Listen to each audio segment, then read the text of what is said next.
1. Virginia Beach Municipal Center shooting, 2019.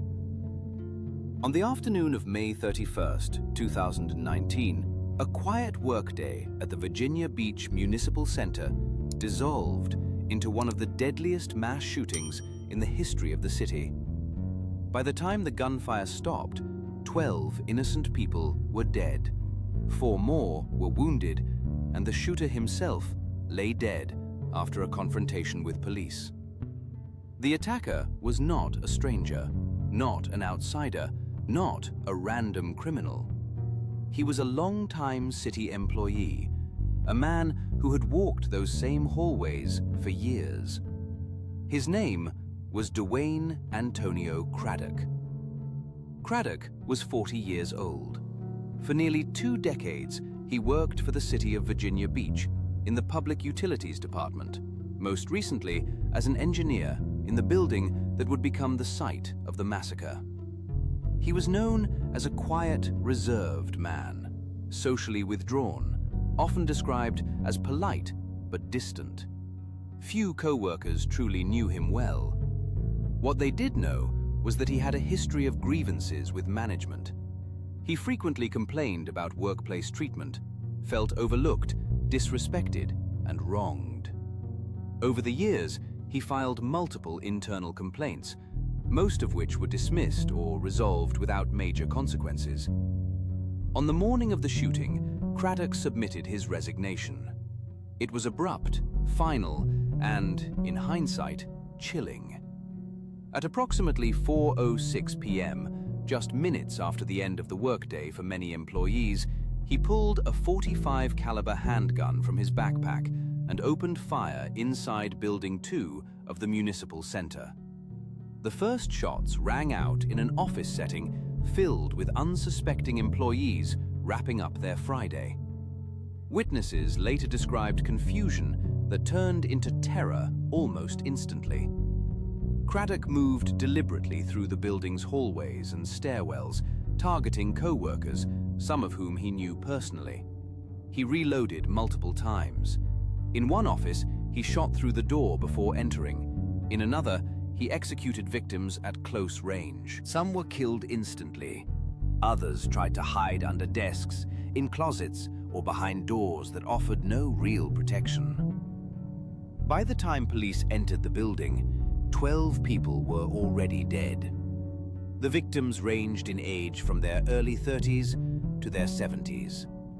They were engineers, managers, support staff, ordinary municipal workers whose only crime was being at work that day. Among them were fathers, mothers, grandparents, and long-time public servants. Some had just spoken with loved ones minutes before the attack. One victim had recently survived cancer. Another was a new employee who had worked at the city for less than a year. Police officers encountered Craddock in a stairwell. A brief but intense gunfight ensued. An officer was wounded by gunfire. Craddock was shot multiple times by police and later died at the scene. In his backpack, officers found a suppressor that appeared to have malfunctioned. He also had additional magazines of ammunition, suggesting he intended to continue the attack even longer. In the aftermath, investigators moved quickly to reconstruct what had happened and why. The official motive was categorized as workplace-related grievances, but the deeper psychological reasons remain murky. No manifesto was found. No clear list of grievances was published. Craddock did not leave a suicide note. He did not contact the media. He simply resigned and returned with a gun. Former co-workers later revealed that Craddock had felt persecuted at work for years. He believed supervisors were deliberately undermining him. Some recalled tense interactions.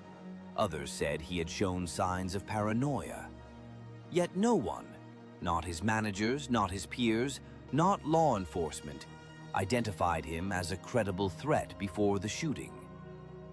This is one of the most haunting elements of the case.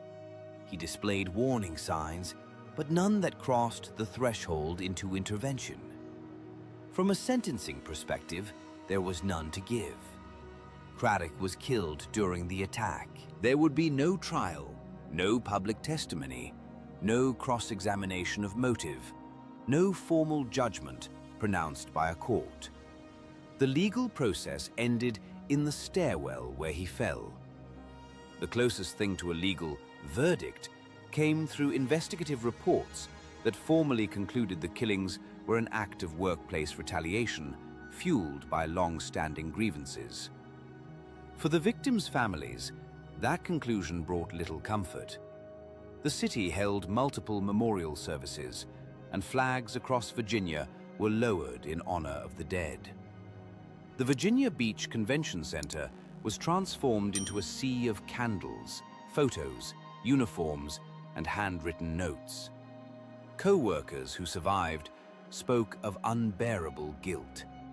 Guilt for hiding while others died. Guilt for surviving when friends did not.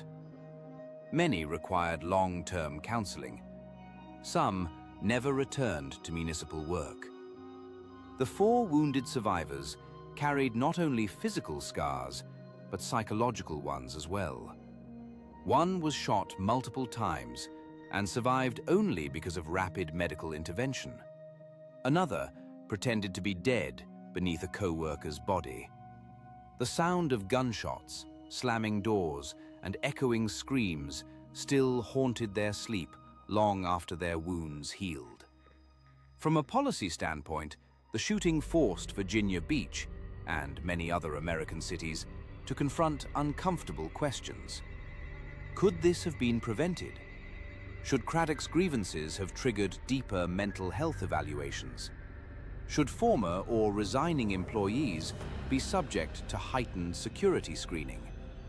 Would metal detectors or armed guards inside municipal buildings have stopped him earlier, or merely shifted the body count? The answers remain disputed.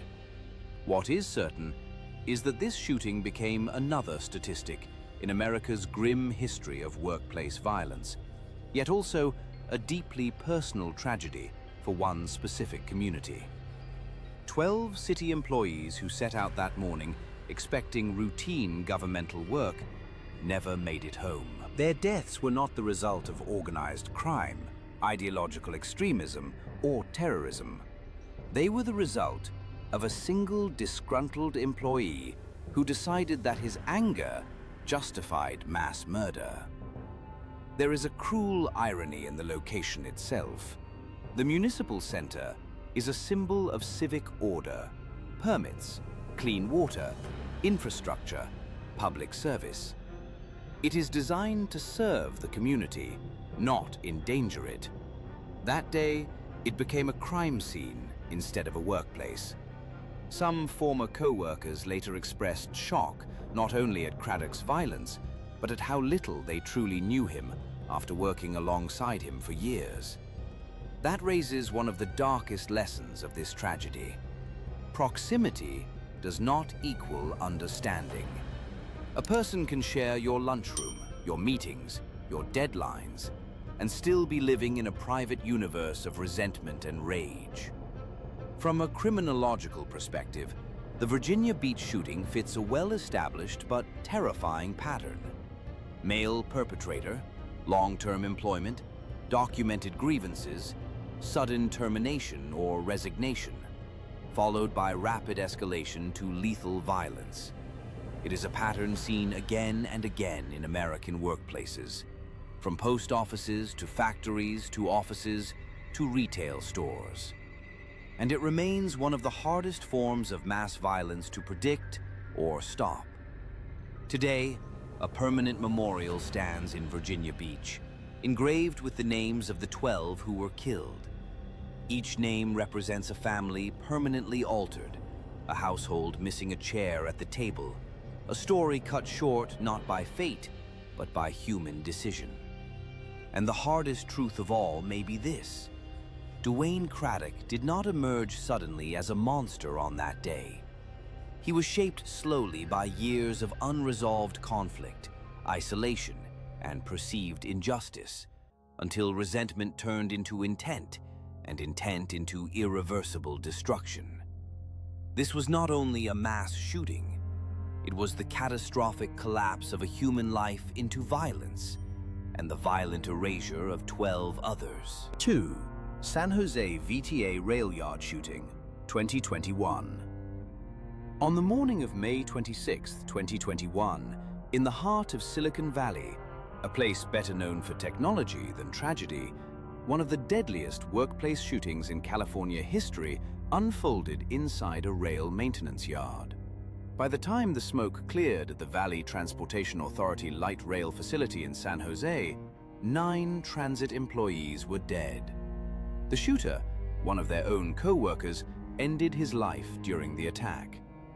10 lives lost in total, and the entire San Francisco Bay Area would remember this day as its deadliest mass shooting on record. The man responsible was Samuel James Cassidy, 57 years old, a longtime VTA employee. He had worked as an electrical worker and technician for over 2 decades. To many, he was just a quiet maintenance employee, reliable on paper, unremarkable in the halls. But behind that facade, Cassidy was a man seething with anger, paranoia, and resentment. The attack began shortly after 6:30 a.m., just as employees were starting their workday. Some were drinking coffee, some were reviewing schedules, some had barely clocked in. Without warning, gunshots erupted inside the rail yard's operations building. Cassidy moved through the facility, methodically targeting co-workers. He used multiple firearms that he had legally purchased. Witnesses later described the shots as fast, deliberate, and unhesitating. Chaos followed immediately. Employees ran for their lives through maintenance bays and storage areas. Some barricaded themselves in rooms. Others hid beneath desks or inside rail cars. Panicked calls flooded 911. The first police units arrived within minutes, but by then, the killing was already well underway. 9 VTA employees were shot and killed. They were men who maintained the trains that carried tens of thousands of commuters every day. Many had worked at the rail yard for decades. One was a grandfather. One was a recent immigrant. Several had just spent time with family hours earlier. None had any chance to defend themselves. Cassidy was found dead from a self-inflicted gunshot wound before police could reach him. He never faced arrest. He never heard a judge pronounce his guilt. He was spared the legal consequences of his actions, but his victims were not spared their fate. In the days that followed, the investigation peeled back layers of a deeply disturbed individual. Cassidy had a long history of emotional instability. Court records revealed that he had been detained multiple times for mental health evaluations. He frequently complained of being harassed and bullied at work. He kept a notebook full of obsessive thoughts about co-workers and supervisors. Yet, none of this triggered a successful intervention before it was too late. Even more chilling was what police uncovered at his home. Investigators found large quantities of accelerants, gasoline, and homemade incendiary devices wired throughout the house. They also discovered that the house was rigged with explosive materials designed to ignite after the shooting began. Cassidy's residence did indeed catch fire during the attack, forcing a separate emergency response. Authorities later concluded that he intended to cause mass destruction beyond the rail yard, perhaps as a diversion, perhaps as part of a wider plan of terror. His notebook included terrifyingly explicit entries. He wrote about his hatred of his workplace. He described co-workers as enemies. He detailed grievances that mixed reality with delusion. The writings painted the picture of a man trapped inside a mental world of persecution, convinced he was constantly being wronged, mocked, and sabotaged. Yet, despite all of this, no clear, singular motive could be legally established. Officially, the motive remains classified as unknown, with the most accurate description being that Cassidy was a highly disgruntled employee.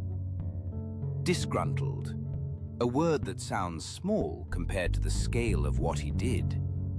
And here is where the case grows darker and more complex.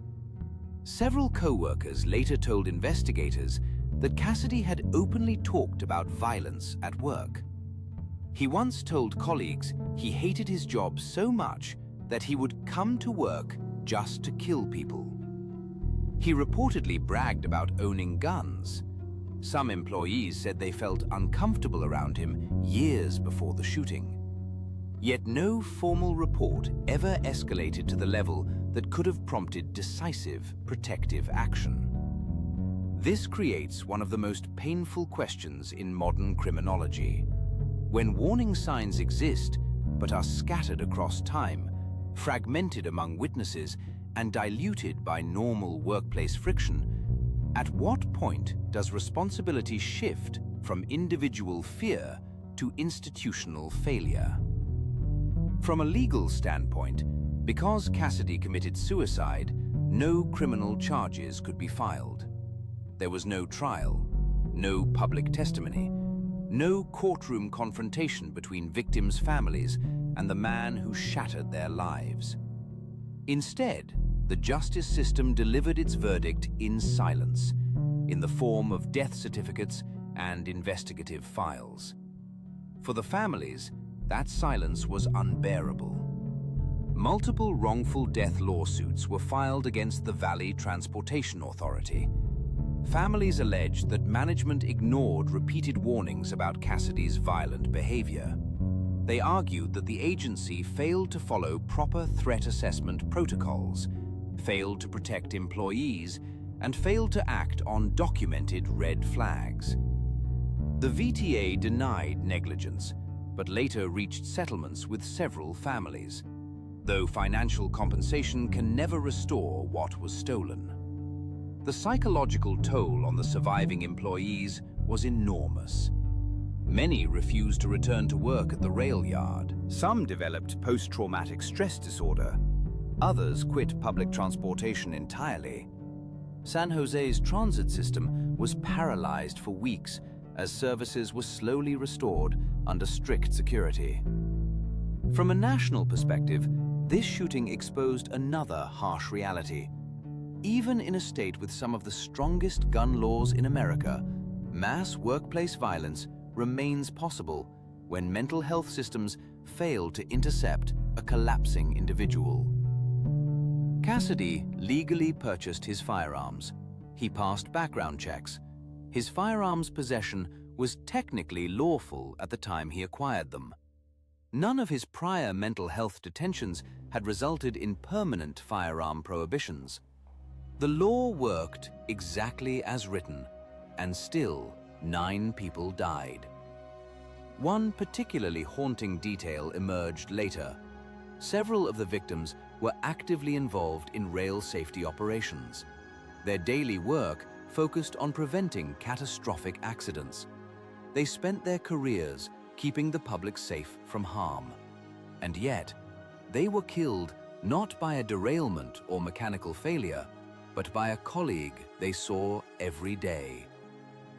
Memorial services filled downtown San Jose. Photos of the victims lined the fences outside the rail yard. Flowers covered the gates. The city fell silent for multiple days. For a region so accustomed to innovation and forward motion, time seemed to freeze. In many ways, the San Jose VTA shooting stands as a modern example of an old and unresolved problem. Workplace violence born not from ideology or political extremism, but from slow-burning personal grievance and untreated mental collapse. Cassidy did not act in a sudden burst of emotion. Evidence shows preparation. Weapons were gathered in advance, ammunition stockpiled, the house rigged with explosives. This was not a spontaneous snap. This was a premeditated act of annihilation. And that is perhaps the most disturbing truth of this case. While the murders themselves unfolded in minutes, the path toward them was built over years. Grievance layered upon grievance, ignored warning layered upon ignored warning, until violence became, in the mind of the attacker, a form of final communication. 9 workers never made it home that morning. Their chairs remain empty in kitchens across California. Their children grew up without parents. Their spouses live with unanswered questions that will never fully be resolved. Because the only person who could explain everything chose silence through death. This was not simply the deadliest mass shooting in Bay Area history. It was the collapse of trust inside a place meant to carry the public safely forward, and a brutal reminder that danger does not always come from the outside. Sometimes it clocks in beside you. 3. The 2003 Chicago warehouse shooting. On an ordinary winter day in 2003, in an unremarkable industrial warehouse on Chicago's west side, a former employee returned to settle what he believed was a score long overdue. What followed was one of the most cold-blooded acts of workplace retaliation in the city's modern history. 6 workers were murdered in minutes.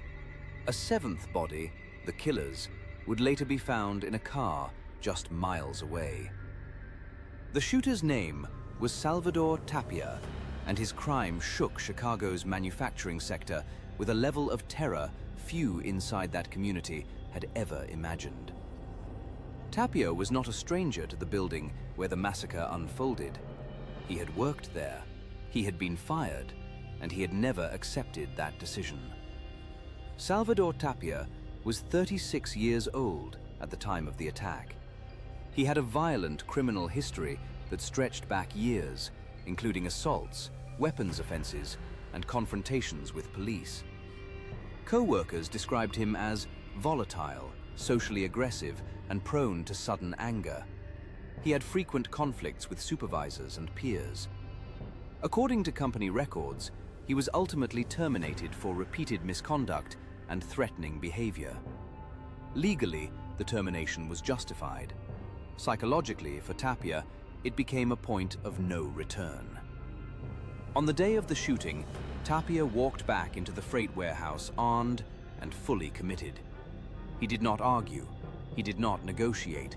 He opened fire almost immediately. Inside the building were workers performing routine tasks, loading shipments, organizing inventory, checking manifests. The sounds of forklifts and conveyor belts were suddenly replaced by gunfire. Tapia moved rapidly through sections of the warehouse, shooting at close range. Some victims were killed instantly.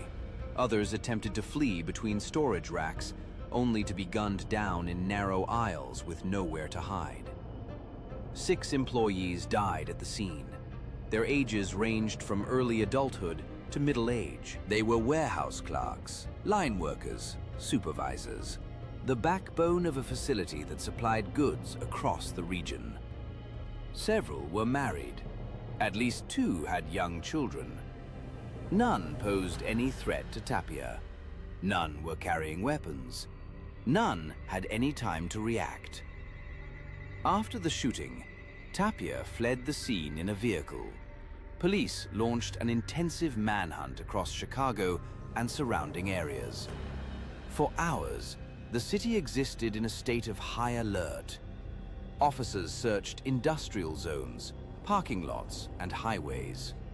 The public was warned that an armed and extremely dangerous fugitive was on the run.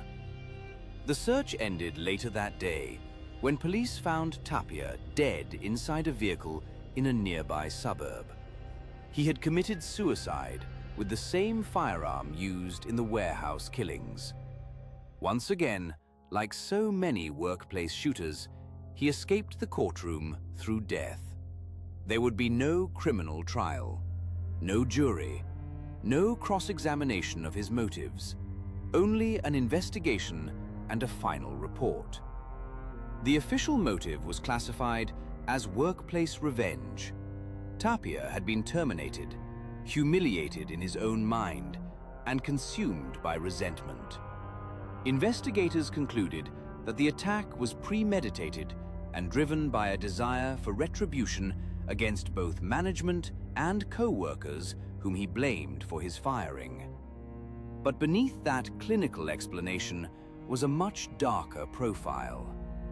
Tapia had a lengthy criminal past that should have raised alarms far beyond employment concerns. Arrest records showed repeated violent behavior. Former acquaintances reported his fascination with weapons and his frequent threats of violence when he felt disrespected. His family history included instability, substance abuse, and repeated run-ins with law enforcement. In hindsight, the warning signs were overwhelming. In real time, they were scattered across years and dismissed as someone else's problem. One of the most disturbing aspects of this case is that Tapia should not have legally possessed a firearm under several interpretations of existing law at the time. Yet he obtained one anyway. This loophole, whether due to imperfect records, illegal acquisition, or administrative failure, was never fully clarified to the public. For the victims' families, the lack of a courtroom was another wound. There were no confessions, no apologies, no explanations. Only funeral services and police briefings. Parents buried sons. Children buried fathers. Spouses identified bodies. Each family was left to piece together the final moments of their loved ones based on second-hand descriptions and forensic timelines. The warehouse itself was closed for a significant period following the shooting. Employees who survived reported lasting trauma. Some developed severe anxiety disorders. Others left industrial work entirely. The building became, in their memories, not a workplace, but a killing ground. From a legal perspective, the company faced intense scrutiny over its handling of Tapia's termination. Were security protocols followed? Were threats taken seriously? Were law enforcement notified when he exhibited violent behavior prior to his firing? No criminal liability was ultimately assigned to the employer, but civil lawsuits followed, alleging negligence in workplace safety and failure to protect employees from a known violent individual. Details of settlements, if reached, were largely sealed. Criminologists studying the case later identified it as a textbook example of the terminated employee revenge killing pattern. A worker with a violent past, formal termination, perceived humiliation, rapid re-entry into the workplace, and immediate lethal force. The time window between firing and attack in such cases is often extremely short, sometimes hours, sometimes days. Emotional collapse, rage, and access to firearms create a lethal equation. There is also a grim symbolic dimension to warehouse shootings in particular. Warehouses are spaces of labor, repetition, anonymity. Workers often perform exhausting physical tasks with little recognition. Conflicts between employees and supervisors can become dehumanized on both sides. In Tapia's distorted thinking, the warehouse became not a place of employment, but a theater for vengeance. No ideological rhetoric surrounded this case, no political message, no manifesto. This was not terrorism in the traditional sense. It was raw, personal, and brutally direct. A man blaming others for his failures chose murder as his final statement. Years later, the victims' names remain etched into local memorials, but the public memory of the case has faded, as it often does when mass violence is not tied to a broader political narrative. Yet for the families, time does not dilute the loss. Anniversaries reopen wounds. Birthdays are marked by absence. Children grow up knowing their parent through photographs and stories instead of lived experience. The shooter, meanwhile, left behind nothing of value except a cautionary lesson that remains only partially learned. When a violent individual with a known criminal past is dismissed without coordinated psychological and security intervention, the risk does not vanish. It often simply relocates to the future. 6 people went to work that day, expecting a normal shift. They were murdered by a man who once stood where they stood. And the violence that destroyed their lives did not erupt from nowhere. It was the final chapter in a story that had been signaling its ending for years. 4. The Edmond Post Office Shooting, Oklahoma, 1986. The birth of going postal. On the morning of August 20th, 1986, in the quiet suburban town of Edmond, Oklahoma, the United States witnessed a mass murder so shocking, so unprecedented for its time, that it permanently altered the language of violence itself. By the end of that morning, 14 postal workers would lie dead inside their workplace. The shooter, one of their own colleagues, would be found dead as well. His name was Patrick Henry Sherrill, a man whose inner collapse became the violent origin of a phrase now known worldwide: going postal. At the time, this was the deadliest workplace shooting in American history. Patrick Sherrill was 44 years old. He worked as a part-time letter carrier at the Edmond Post Office, but his status was precarious. He was considered inefficient by supervisors, had received multiple disciplinary warnings, and was facing the very real possibility of termination. By most accounts, Sherrill was socially isolated, deeply insecure, and increasingly paranoid. He believed co-workers were conspiring against him. He believed supervisors were deliberately sabotaging his career. And he believed he was being humiliated at work. In the days leading up to the shooting, Sherrill's behavior became more erratic. Co-workers noticed his anger. Some reported that he had muttered about getting even. Yet, as in many similar cases before and after, these warning signs were interpreted as stress, frustration, or empty venting, not a developing mass murder plot. Early that Tuesday morning, Sherrill arrived at the post office as if for a normal shift. Hidden in his mailbag were 2 handguns, a .45 caliber semi-automatic pistol and a .22 caliber revolver. He moved quietly to the supervisor's offices. The shooting began shortly after 7 a.m.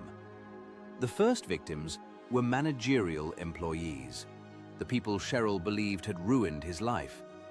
He shot them at close range, execution style. Then he moved through the sorting area, where dozens of postal workers were casing and sorting mail.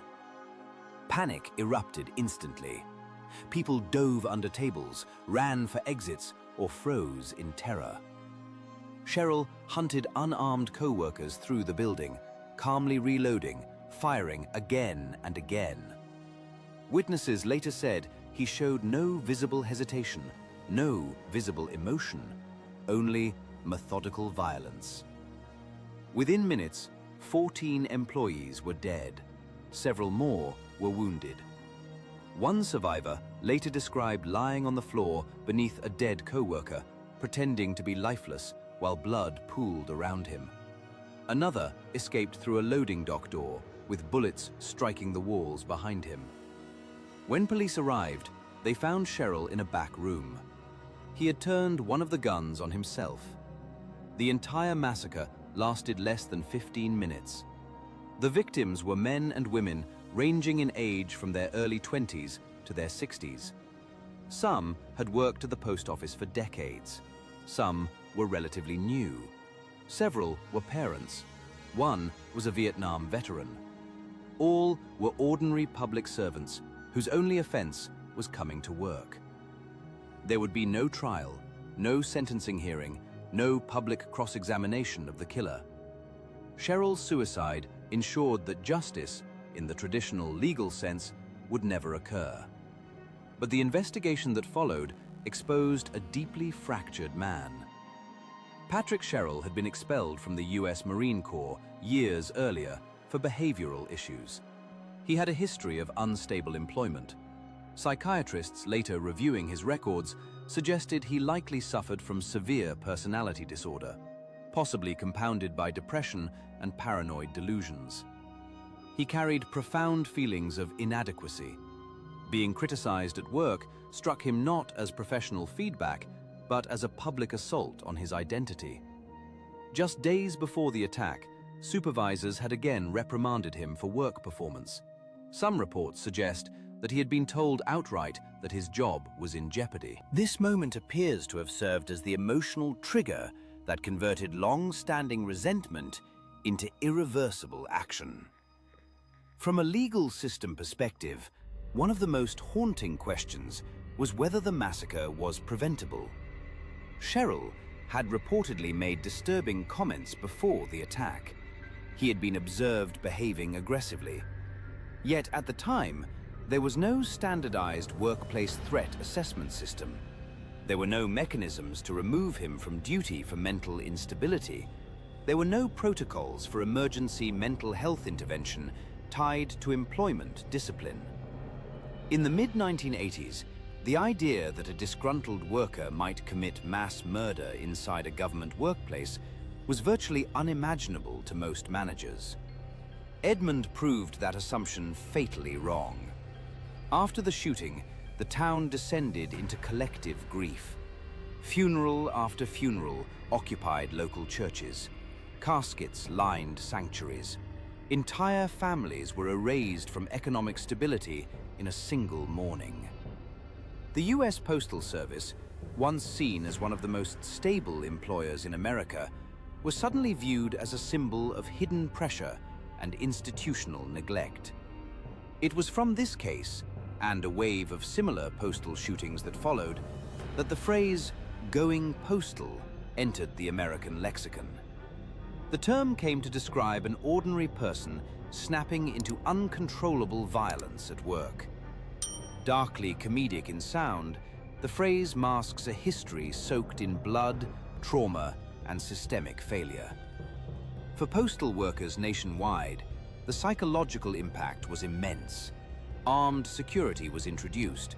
Workplace safety training was rewritten. Mental health reporting systems were expanded. But for many employees, the sense of invulnerability was permanently destroyed. The workplace was no longer guaranteed to be safe simply because it was routine. For families of the victims, life split into two eras, before Edmund and after Edmund. Widows navigated life without partners. Children grew up without parents. Parents buried sons and daughters they had sent to work that morning with packed lunches and casual goodbyes. One survivor later said that the most painful part was not just the memory of the gunfire, it was the memory of co-workers' faces moments before they were killed. Faces he had seen every day for years, faces that vanished in seconds. From a criminological standpoint, the Edmund shooting became a foundational case study in workplace violence. It highlighted several consistent risk factors now considered critical: male gender, emotional isolation, prior institutional discipline, perceived persecution, job insecurity, and access to firearms. It also became one of the first high-profile examples where suicide immediately followed mass workplace murder, a pattern that would become alarmingly common in the decades that followed. Cheryl did not leave a manifesto. He did not issue public demands. He did not seek political change. His act was not driven by ideology, extremism, or terrorism. It was driven entirely by a personal psychological collapse combined with perceived workplace humiliation. In his mind, murder was not a crime. It was a final argument. 14 people paid for that argument with their lives. Nearly 4 decades later, the Edmond post office shooting is no longer often mentioned in headlines. But its legacy is embedded in language, policy, and the unspoken fear that sometimes passes through break rooms and office corridors after tense meetings. A man once sorted letters for a living. On one morning in 1986, he turned a place of routine public service into a mass grave. And in doing so, he gave the world a phrase that still echoes every time workplace violence erupts: going postal. 5. The Louisville printing plant shooting. Joseph Wesbecker, 1989. On the morning of September 14, 1989, the routine mechanical rhythm of a printing plant in Louisville, Kentucky, was shattered by gunfire. By the time the shooting ended, 8 workers were dead, 12 more were wounded, and the man who had committed the massacre, a longtime employee named Joseph Thomas Wesbecker, lay dead beside them. What made this case especially disturbing, beyond the sheer brutality of the violence, was the storm of controversy that followed. Questions about psychiatric medication, corporate responsibility, and whether the tragedy could have been prevented decades earlier. Joseph Wesbecker was 47 years old. He had worked for Standard Gravure, a commercial printing company, for about 17 years. To the outside world, he appeared to be an unremarkable factory worker, quiet, mechanically skilled, dependable. But beneath the surface, Wesbecker lived with severe mental illness. He suffered from major depressive disorder, periodic psychotic symptoms, and a long history of emotional instability. He had attempted suicide multiple times before the shooting and had been hospitalized for psychiatric care on several occasions. Co-workers described Wesbecker as withdrawn and tormented. Some said he talked about feeling cursed, persecuted, or controlled by outside forces. He believed he was being slowly destroyed by the job, both physically and mentally. The plant itself was loud, harsh, and demanding. Workers were exposed to solvents and chemicals that many later said made them feel constantly ill. Over time, Wesbecker became convinced that the workplace was poisoning him and that management knew it but did not care. In the months leading up to the shooting, Wesbecker's mental health deteriorated rapidly. He complained of extreme agitation, insomnia, and violent, intrusive thoughts. His doctors altered his medications repeatedly in an effort to stabilize him. Several weeks before the attack, he was prescribed a new antidepressant, fluoxetine, better known by its brand name, Prozac. At the time, it was a relatively new drug, hailed as a breakthrough treatment for depression. Wesbecker returned to work under medical clearance, but people close to him later said he seemed more restless, more irritable, more disconnected from reality than ever before. On the morning of September 14, Wesbecker arrived at the plant carrying multiple firearms and a large amount of ammunition. The attack began shortly after his shift started. He moved through the facility, shooting co-workers at close range. Some were killed instantly. Others were wounded while attempting to flee through narrow production corridors. The roar of industrial machinery mixed with the sound of gunfire, creating confusion so intense that some workers did not even immediately realize they were under attack. 8 employees were murdered. 12 more were seriously wounded. Some victims were shot multiple times. 1 was left paralyzed. The plant floor became a scene of blood, paper, ink, and shattered machinery. When police finally confronted Wesbecker, he turned the gun on himself and died by suicide. Once again, justice through the courts would never occur. Like so many workplace shooters before and after him, Wesbecker escaped legal judgment through death. But unlike many similar cases, the story did not end with the funerals. It was only beginning. The victims' families soon filed civil lawsuits not only against Standard Gravure, but also against Eli Lilly, the pharmaceutical company that manufactured Prozac. They alleged that Wesbecker's violent behavior had been chemically induced or aggravated by the drug. According to their claim, Prozac may have triggered extreme agitation, akathisia, and violent ideation in a man already psychologically fragile. This lawsuit would become one of the most controversial pharmaceutical cases of the late 20th century. During the trial, chilling details emerged. Just weeks before the shooting, Wesbecker had told co-workers that something in his head had changed. He complained of uncontrollable inner restlessness. He reported violent fantasies that terrified him. Some witnesses testified that he explicitly said he felt like he was about to explode. His wife later confirmed that he had become increasingly unstable after the medication change. Yet the court ultimately ruled in favor of Eli Lilly. The jury concluded that Prozac was not legally responsible for the shooting. However, years later, investigative journalists uncovered evidence that Eli Lilly had secretly reached a confidential settlement with some plant workers even before the verdict, a highly unusual move that fueled enduring suspicion. Critics alleged jury manipulation and corporate influence. Eli Lilly denied wrongdoing, but the case permanently altered public discussion about antidepressants and violent behavior. Legally, the shooter was dead. Morally, accountability was fragmented across medicine, corporate safety, and mental health care. For the families of the victims, the legal battle became a second trauma layered upon the first. Instead of focusing solely on mourning, they were pulled into years of depositions, courtroom testimony, and scientific disputes. They listened as lawyers debated whether their loved ones had been killed by a man, a drug, a company, or a system that failed at every level.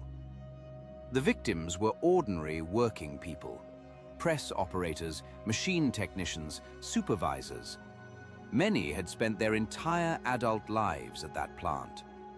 One survivor later said the most painful part was realizing that they were not random victims. They were chosen simply because they shared a workplace with a man whose internal suffering had finally turned outward. Psychiatrists who reviewed the case later noted that Wesbecker exhibited nearly every major risk factor associated with mass workplace violence: severe depression, previous suicide attempts, paranoid ideation, feelings of persecution, deteriorating job stability, and access to firearms. In his mind, suicide and homicide had merged into a single endpoint. Killing his co-workers and killing himself were not separate acts.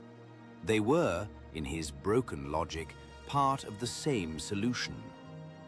From a policy standpoint, the Louisville shooting triggered renewed scrutiny of mental health screening in the workplace, medication monitoring, and the legal responsibility of employers when a severely unstable employee is allowed to return to duty in a high-stress environment. Yet even today, these systems remain inconsistent.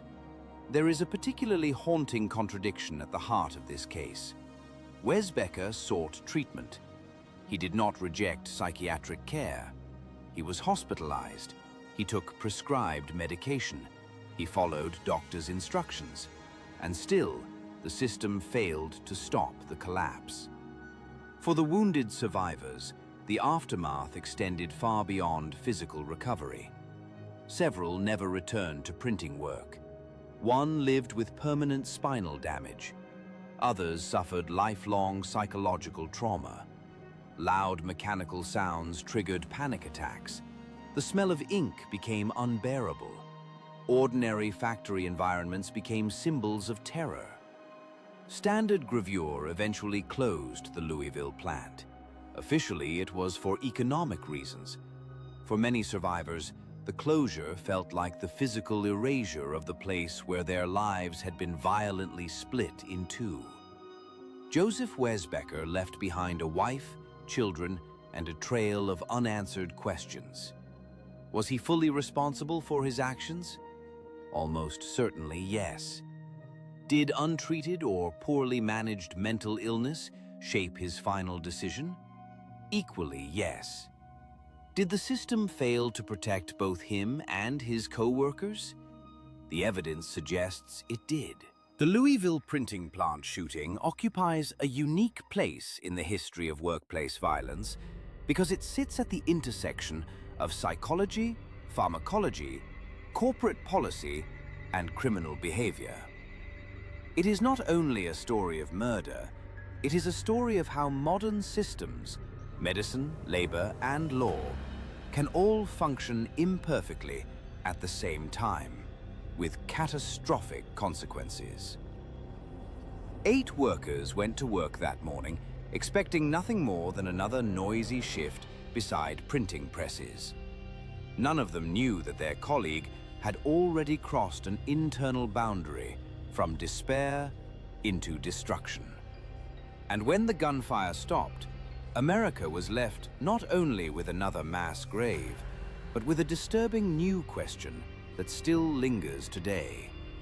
When violence emerges from the fragile border between treatment and illness, who exactly is responsible? 6. The Half Moon Bay Mushroom Farm Shootings, California, 2023.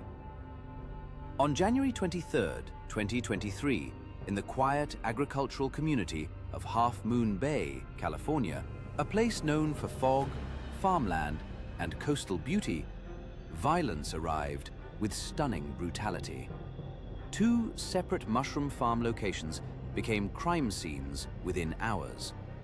By the end of the day, 7 people were dead, at least 1 was seriously wounded, and a 66-year-old farm worker named Chun-Li Zhao sat in his car in a police station parking lot, calmly waiting to be arrested. What unfolded was one of the deadliest attacks on agricultural workers in modern US history, and one of the starkest reminders of how invisible labor, isolation, and unresolved conflict can explode into mass murder. Chun-Li Zhao was an employee at one of the mushroom farms involved in the shooting. He was a Chinese immigrant who had spent years working in physically demanding conditions typical of large-scale agricultural operations. Co-workers later described him as quiet, hard-working, and private. But beneath the outward routine, investigators would later confirm there was a long, simmering feud between Zhao and his colleagues, a conflict fueled by workplace tension, perceived mistreatment, and personal grievance. The first attack occurred at a mushroom farm on Old Stage Road. Workers were finishing up their shifts in the afternoon when Zhao opened fire. 4 people were killed on the spot. 1 additional worker was critically wounded, but survived. The victims were found both inside buildings and outside near farm structures. Some were shot at close range, indicating that Zhao likely targeted specific individuals with whom he had direct conflicts. After the first shooting, Zhao did not flee the area in a chaotic panic. Instead, he got back into his vehicle and drove to a second mushroom farm roughly 8 miles away in the nearby community of San Mateo County. There, he resumed the attack. 3 more workers were killed. By the time the shooting ended, 7 people lay dead across 2 separate crime scenes. Law enforcement was alerted quickly, and a county-wide manhunt began. Less than 2 hours after the first shots were fired, officers located Zhao sitting in his car in the parking lot of a sheriff's substation. He did not attempt to resist arrest. Inside the vehicle, police recovered a semi-automatic handgun believed to be the murder weapon, and a large amount of ammunition. Zhao was taken into custody without incident, calmly, almost passively. No suicide attempt, no final confrontation, just arrest. For the first time in this series of cases, the perpetrator did not die at the scene. From a legal standpoint, this immediately changed the nature of the aftermath. There would be a trial, there would be testimony, there would be a formal verdict. Zhao was formally charged with 7 counts of first-degree murder and 1 count of attempted murder. Prosecutors also added firearm enhancement charges that could extend his sentence to life in prison without the possibility of parole. At his initial court appearance, Zhao showed little emotion. Through an interpreter, he barely spoke. There was no public expression of guilt, no public explanation for his actions. The official motive, at the time of arrest, was described as a long-standing workplace dispute. Authorities revealed that Zhao had a personal feud with some of the victims that had escalated over time. While specific details were initially withheld, investigators confirmed that the shootings were not random. They were targeted. Zhao knew exactly who he was looking for. This case exposed a rarely discussed form of vulnerability in American society: the invisible world of migrant agricultural labor. Many of the victims were also immigrants. They lived modestly. Some resided in on-site housing near the farms. Most worked long hours for relatively low wages. Language barriers, immigration concerns, and economic insecurity often prevent workers in this sector from reporting abuse, threats, or mental distress. For the victims' families, the loss was both devastating and complicated by legal and immigration uncertainty. Funerals were held in multiple languages. Community organizations rushed in to provide not only grief counseling, but also housing support, legal assistance, and financial aid. Many families suddenly lost their primary breadwinners. In some cases, children were left with no clear legal guardianship in the United States. The emotional shock rippled far beyond Half Moon Bay. Within days of the shooting, the state of California was still reeling from another mass shooting that had taken place just 2 days earlier in Monterey Park. The psychological impact was compounded. 2 mass shootings in 2 days, both involving older male perpetrators, both targeting specific communities. From a criminological standpoint, the Half Moon Bay case stood out for several reasons. First, the age of the shooter, 66 years old. Most mass shooters fall into a much younger demographic. Zhao was nearing retirement age. His violence did not reflect youthful impulsivity, but rather the culmination of a lifetime of accumulated grievance. Second, the location: agricultural farms. Most workplace shootings in American history occur in offices, factories, or public service environments. Farm labor sites are rarely guarded, rarely monitored, and rarely associated with firearms violence. This attack shattered that assumption. Third, the survival of the perpetrator. Unlike many workplace shooters who die by suicide, Zhao lived. This meant the justice system could operate fully: evidence, trial, victim impact statements, and sentencing. During subsequent investigations, officials confirmed that Zhao had experienced ongoing conflicts with co-workers at his place of employment. While no formal criminal threats had been documented prior to the attack, the environment was reportedly tense. Disputes over work duties, hours, and interpersonal behavior were known among employees. Yet, as in many similar cases, these conflicts were treated as routine workplace friction rather than potential precursors to lethal violence. There is also a broader societal dimension to this tragedy. Agricultural workers often live in extreme isolation. They work long hours in physically punishing conditions. Many lack access to mental health care. Depression, resentment, and psychological collapse can go unnoticed for years. When such collapse occurs, there are often no safety nets and no early intervention systems powerful enough to stop it.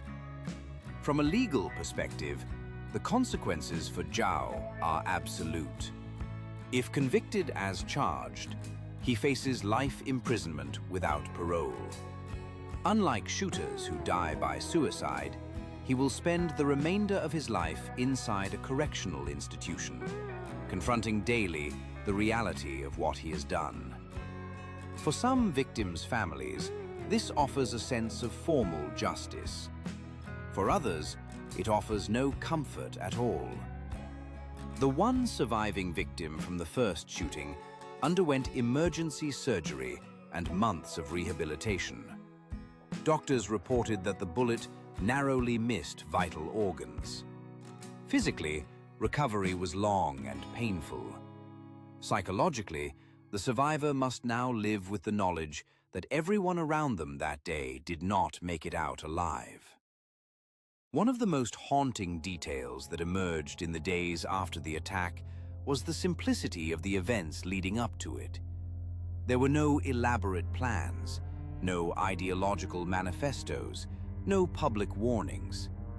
There was only a man who felt wronged, a gun that was accessible, and a workplace where conflict had fermented quietly for years. Governor Gavin Newsom, who was in the region at the time of the shooting, visited Half Moon Bay and described the victims as farm workers who fed the state and the nation. His words drew attention to a bitter truth. People who live largely invisible lives often die invisible deaths, known to the public only briefly through headlines. But for their families, the names of the victims are not headlines. They are empty beds, silent phones, unanswered voices. Unlike many other cases in this series, the Half Moon Bay shooting does not end with the death of the perpetrator. It extends into courtrooms, prison walls, and decades of incarceration. It leaves open the long, slow process of legal judgment and the even longer, never-ending process of human grieving. 7 people went to work among rows of mushrooms beneath artificial lights designed to grow food for millions. They did not know that their final shift would become another chapter in the expanding history of workplace mass murder in the United States. And standing at the center of it all is a man who did not flee, did not beg, did not die, but now must carry the full weight of 7 deaths for the rest of his natural life. 7. The Henry Pratt Company warehouse shooting, Aurora, Illinois, 2019. On the afternoon of February 15, 2019, at an industrial manufacturing facility in the city of Aurora, Illinois, a routine personnel decision spiraled into a gunfight that would leave 5 employees dead, 5 police officers wounded, and an entire community shaken by a lesson in how fast workplace conflict can turn into mass murder. The shooter was a 45-year-old employee named Gary Martin, a man who had worked at the same company for 15 years and whose final termination meeting became the opening chapter of a deadly confrontation. The Henry Pratt Company specialized in industrial valves and manufactured components used around the world. It was not a violent place. For years, Gary Martin had been a part of it. Martin had a long criminal history dating back to his teenage years, including arrests for robbery and aggravated assault. During a confrontation in Mississippi in the early 2000s, he had been indicted on felony charges involving a firearm.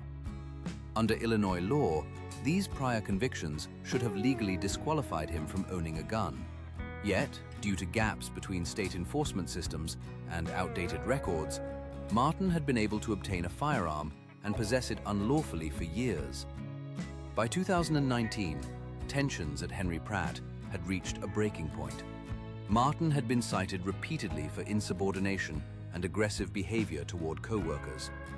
Supervisors described him as confrontational, explosive, and unpredictable. On February 15th, management made the decision to terminate his employment after 15 years of service. Shortly after arriving for his shift, Martin was called into a conference room for what was supposed to be a termination meeting. A human resources representative and 2 supervisors were present. The tone was formal. The outcome was irreversible. By all accounts, Martin was informed calmly that his employment was being ended. Moments later, he pulled out a handgun. The first people he shot were inside that very room. They had no protection, no warning, no chance to escape. After killing several co-workers at close range, Martin left the conference area and moved onto the production floor, where workers scattered in terror. Some ran through loading bays, others hid behind heavy machinery. The sound of gunfire echoed through the metal building as employees fled blindly. Within minutes, 5 Henry Pratt employees were dead. Their ages ranged from their 20s to their 60s. They were engineers, support staff, and production workers, people performing routine industrial labor on a Friday afternoon. Police officers arrived quickly after multiple emergency calls. They confronted Martin inside the building. What followed was a brief but intense exchange of gunfire. 5 police officers were shot and wounded as they attempted to stop the attacker. Despite their injuries, officers continued the advance. Martin was fatally shot during the confrontation. Unlike many workplace shootings where perpetrators die by suicide, this one ended in open gunfire with law enforcement. It became both a mass shooting and a police combat incident. The legal consequences of Martin's actions were immediate in one sense and deeply complex in another. He died at the scene, eliminating the possibility of criminal trial and sentencing. But the aftermath triggered a cascade of investigations at both the state and federal levels. How did a man with a known violent felony record obtain and carry a handgun? How did he pass employment background checks? Why was his criminal history not flagged more forcefully before he ever walked into that factory? Investigators later concluded that Martin had applied for and received a firearm owner's identification card years earlier due to errors and delays in the criminal record reporting system. The paperwork that should have disqualified him either had not yet been fully digitized or had not been properly transmitted between states. In short, the system failed, quietly, invisibly, and with catastrophic consequences. From a criminological standpoint, the Aurora shooting represented one of the clearest examples of the termination-triggered massacre phenomenon. The loss of job identity, combined with long-standing aggression and access to a weapon, created the final psychological collapse. The termination meeting itself did not create the killer. It simply removed the last external restraint. For the victims' families, the shock was total. Several victims had spoken to loved ones just minutes before the meeting. One sent a casual text about plans for the evening. Another had just returned from lunch. None of them knew they were stepping into their final moments. Funeral services stretched across multiple weekends. City buildings lowered their flags. Police departments across Illinois sent honor guards to Aurora in solidarity with their wounded officers. Blood donations surged. For a brief time, the city operated in shock-bound unity. The 5 wounded police officers survived, though several suffered permanent physical consequences. Gunshot wounds damaged bones, nerves, and organs. The psychological toll on these officers, who had walked directly into an active shooter scenario, would linger far beyond physical recovery. Civil lawsuits soon followed.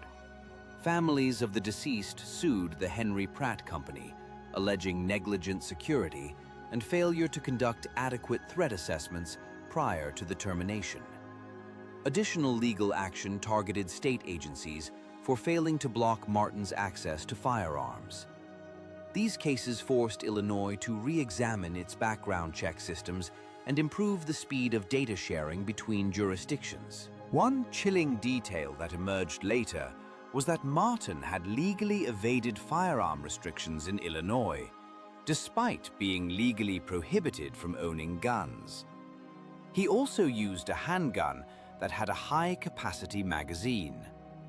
The weapon itself became a symbol of regulatory failure, not only a tool of murder, but a product of administrative breakdown. Survivors later described the gunman as eerily calm during the attack. There was no screaming, no chaotic panic from his side, only rapid movement and consistent firing. This dull emotional flatness is often observed in workplace revenge shooters, whose actions are driven not by wild impulse, but by cold, internalized justification. As in so many cases, the signs were present: anger, aggression, a history of violent behavior, workplace discipline. But recognizing signs is not the same as acting on them. And in this case, the gap between recognition and action became lethal.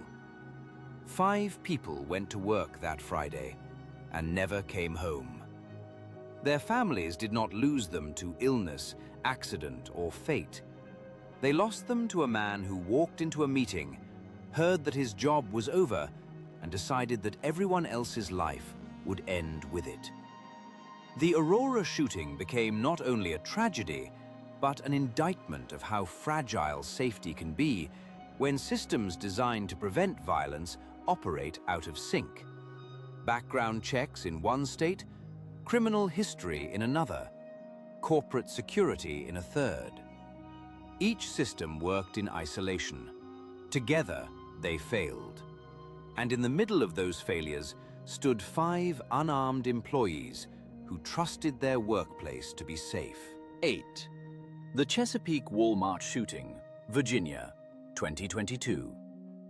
On the night of November 22, 2022, just 2 days before Thanksgiving, in the city of Chesapeake, Virginia, a place defined more by suburban routines than headline-shattering violence, one of the deadliest workplace shootings in recent retail history unfolded inside a Walmart supercenter.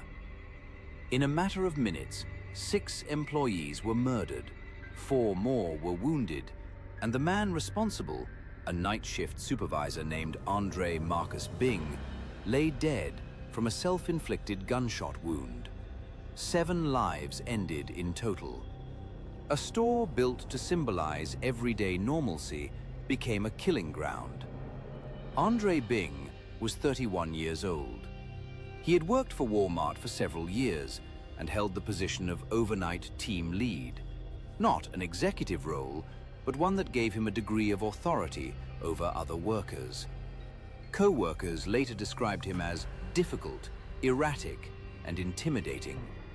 Some said he was prone to sudden mood swings and would lash out verbally over minor mistakes.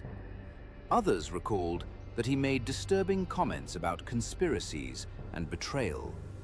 Yet, despite these reported behaviors, Bing remained employed and in charge of others.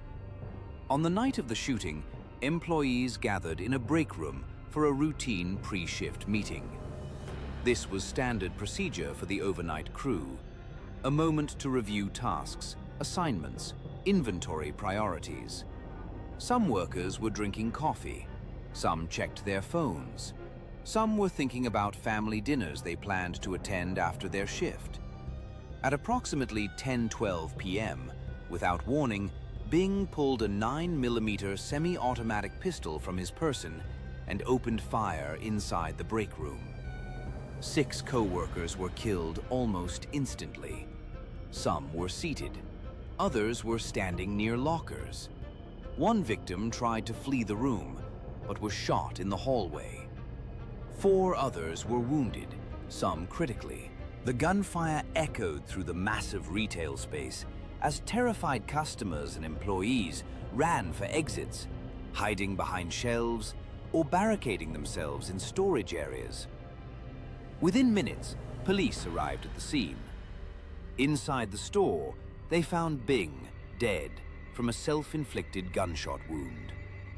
There was no standoff, no negotiation, no attempt to escape. The entire attack was over in a matter of minutes. The victims were Walmart employees, ranging in age from young adults in their early 20s to workers in their 50s. They were stockers, associates, and department workers, ordinary people earning a living through routine retail labor. Several had young children. One was just hired weeks before the shooting. The legal aftermath, once again, was shaped by the death of the shooter. Andre Bing never faced arrest, trial, or sentencing.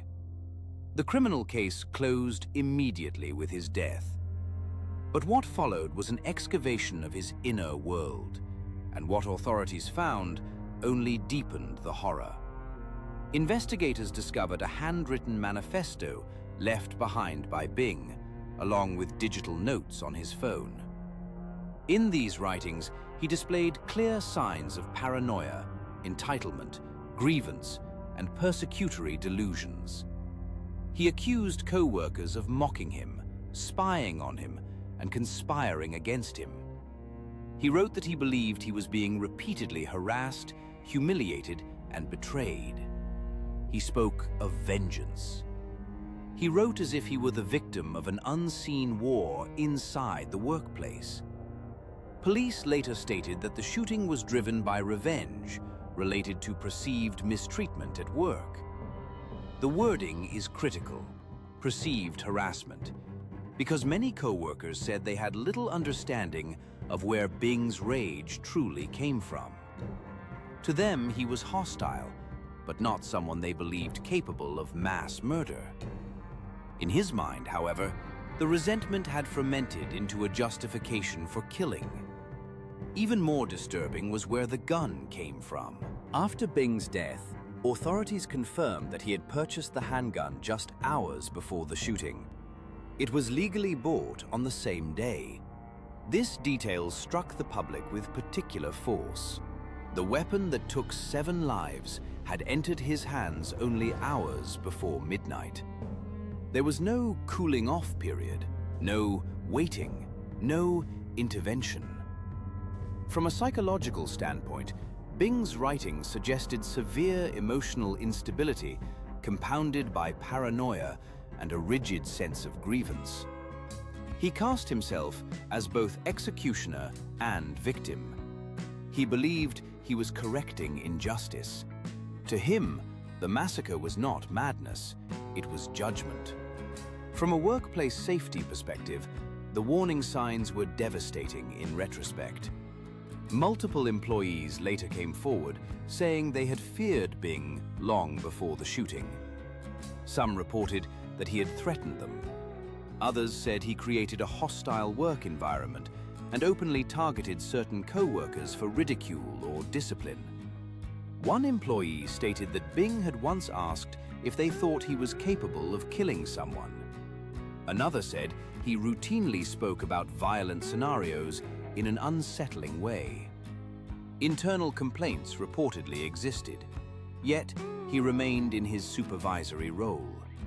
This reality produced a specific kind of rage among the victims' families. The deaths were not only the result of one man's collapse, they felt enabled by institutional inaction. Civil lawsuits quickly followed. Families sued Walmart for wrongful death, alleging that the company failed to act on repeated warnings about Bing's violent tendencies. They argued that corporate management ignored red flags, failed to remove Bing from a position of power, and thereby created the conditions for the massacre. Walmart issued public statements of mourning and cooperation, while contesting liability through legal counsel. The civil cases opened a long legal battle between corporate risk management and personal grief. The 4 surviving victims faced long roads of recovery. Some were left with permanent injuries. All suffered psychological trauma. Survivors described flashbacks triggered by loud noises, uniforms, and fluorescent lighting. The everyday visual language of retail, now tied forever to terror. The Chesapeake Walmart became the scene of vigils, memorials, and candlelight gatherings. Flowers covered the parking lot. Photos of the dead lined the entrance. Employees stood in silence where they once clocked in. The store remained closed for an extended period before eventually reopening under enhanced security. From a national perspective, the shooting ignited fresh debate over 2 intersecting failures: workplace threat management and gun purchasing access. The fact that Bing was able to legally purchase a firearm on the same day he used it to commit mass murder renewed calls for waiting periods, more robust background checks, and red flag laws.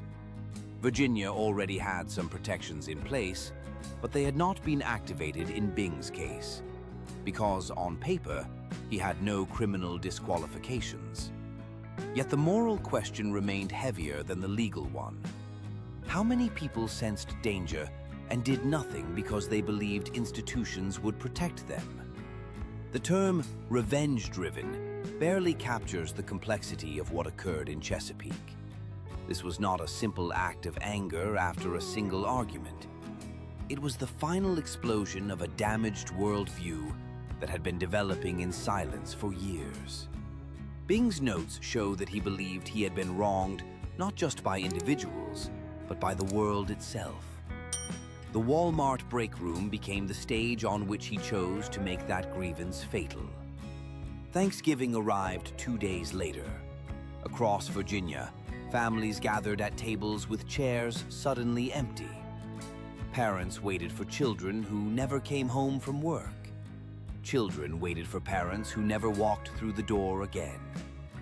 The season of gratitude became, for 6 families, the season of permanent absence. The Chesapeake Walmart shooting stands as one of the clearest modern examples of how retail environments, often seen as mundane and predictable, can become just as deadly as factories, offices, or government buildings, when grievance meets access to weapons and unresolved psychological collapse. 6 employees lost their lives not because of random crime, not because of terrorism, not because of robbery, but because a supervisor they worked under believed his personal pain justified their deaths. And in the end, justice came not through a courtroom, but through a coroner's report, leaving behind only lawsuits, memorials, and a question that echoes after every workplace massacre. Who should have acted before it was too late? 9. The Louisville Bank Shooting, Kentucky, 2023. On the morning of April 10, 2023, in the heart of downtown Louisville, Kentucky, a place where office towers reflect quiet routine and steady commerce, a former employee walked into a bank with an assault-style rifle and turned an ordinary workday into a live-streamed massacre. Within minutes, 5 employees were dead, at least 8 others were wounded, and the shooter himself was fatally shot by police. The attack unfolded not only in real time for the victims, but also for the public, broadcast on social media as it happened.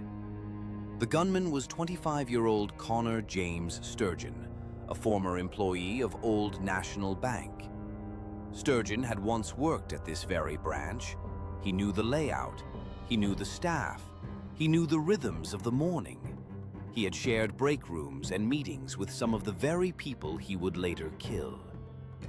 Just after 8:30 a.m., Sturgeon entered the bank armed with a legally purchased AR-15 style rifle. Employees were already inside, beginning the business day. Some were preparing customer services. Some were in early meetings. Without warning, Sturgeon opened fire. Gunshots tore through offices and hallways. Workers fled in panic or tried to barricade themselves in rooms that offered no real protection from rifle fire. Several victims were shot at close range. Within minutes, chaos spread beyond the bank and into the surrounding streets as terrified witnesses called 911, reporting an active shooter broadcasting live. Sturgeon had mounted a camera and live-streamed the attack on social media. For a brief period, viewers were watching a mass murder unfold in real time before the feed was taken down. This placed the Louisville shooting in a deeply disturbing modern category. Violence not only committed, but performed. Police officers arrived within minutes. A rapid exchange of gunfire occurred outside and inside the bank. Sturgeon was struck by police gunfire and later pronounced dead at a hospital. The attack was over, but its impact was just beginning. 5 bank employees were killed. 8 were wounded, some critically. One of the injured was a Louisville Metro police officer, shot in the head and left in critical condition for days before stabilizing. The officer would later survive after extensive medical intervention. The victims were not anonymous figures. They were community bankers, financial advisors, and customer service staff, people who handled mortgages, small business accounts, and retirement savings. Some were young professionals at the start of their careers. Others were senior employees with decades of service. Several of the victims were close personal friends of the governor of Kentucky, Andy Beshear. One had just texted his mother minutes before the shooting. Another had children waiting for them at home. These were not chance victims of random crime. These were targeted individuals inside a workplace that had once employed the man who killed them. Sturgeon's background added a chilling layer to the crime. Those who knew him described him as intelligent, well-educated, and socially functional. He had earned a business degree. He had no significant criminal history.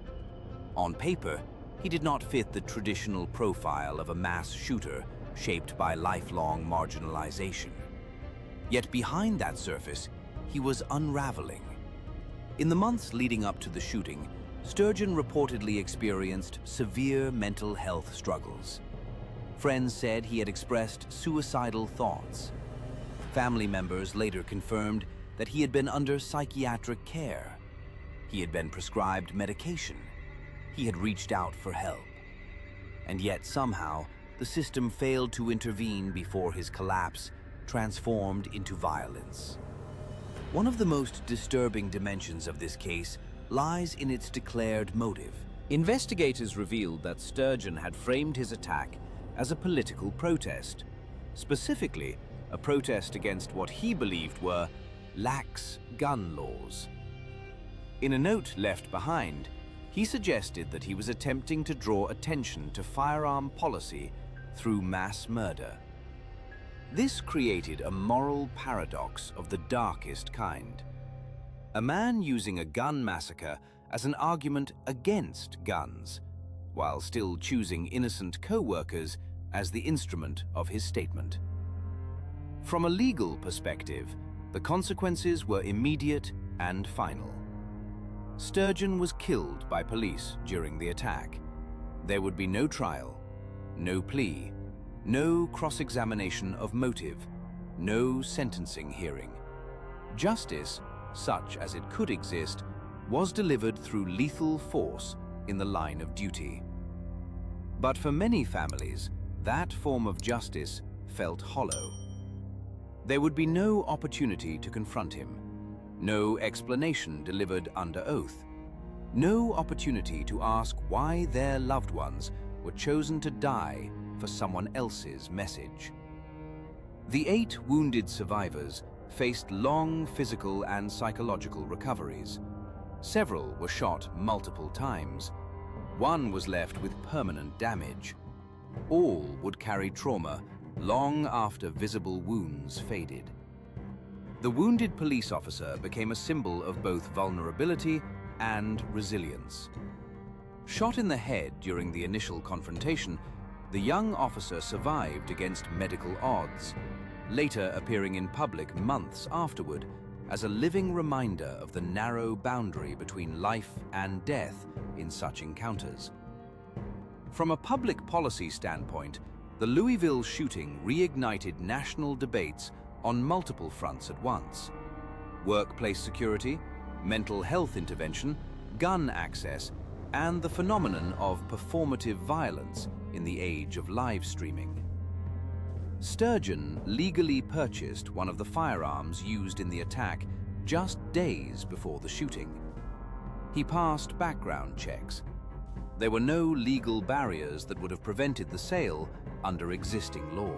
This fact fueled renewed scrutiny toward red flag laws, legal mechanisms that allow authorities to temporarily remove firearms from individuals deemed an imminent risk. Kentucky had limited red flag capacity at the time. No such order was in place for Sturgeon. And yet, friends and family later said they saw warning signs. They noticed his mental decline. They noticed his fixation on violence. They noticed his despair. But, as in so many similar cases, these observations existed in fragments, not in a coordinated system capable of decisive action. The live stream element added a terrifying new dimension. This was not only murder, it was digital spectacle. Experts in extremism and behavioral psychology later warned that live-streamed violence risks copycat behavior by transforming mass murder into an attention economy. The shooter not only seeks to kill, but to be seen killing. For the families of the victims, public attention brought little comfort. Their loss was not theoretical, it was personal and permanent. They entered a world of funerals, media microphones, and lawyers instead of normal grief. Some became advocates for gun policy reform. Others withdrew completely from public view. Governor Beshear, who lost multiple personal friends in the attack, delivered one of the most emotional public responses of any U.S. official in recent years. He spoke not only as a governor, but as a grieving friend. His visible grief reflected what the victims' families had already entered: a life where professional identity and personal tragedy were now inseparable. Criminologically, the Louisville bank shooting occupies a deeply troubling space between several categories of mass violence: workplace revenge, suicidal rampage, ideological signaling, and media-driven spectacle. Sturgeon was a former employee targeting a former workplace, but his messaging attempted to elevate the act into a political statement.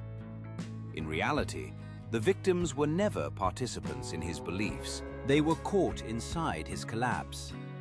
There is profound irony in the location. Banks symbolize stability, security, and order. They are built on trust. On that April morning, that symbolism was obliterated in minutes. 5 employees left for work expecting meetings and spreadsheets. 8 others expected nothing more dramatic than a long Monday. None expected to be placed at the center of a national tragedy broadcast across the internet in real time. Connor Sturgeon died believing he was making a statement. He did, but not the one he intended. His act stands as another entry in the expanding history of American workplace mass murder, a history shaped not only by firearms and grievance, but by untreated psychological crisis and a society still struggling to intercept violence before it reaches its breaking point. This shooting did not begin with an argument that morning. It began months, perhaps years earlier, inside a young man who was spiraling and losing his anchor to reality, while still functioning just well enough to avoid intervention. And when that internal collapse finally turned outward, 5 innocent bank employees paid with their lives for a struggle that was never theirs.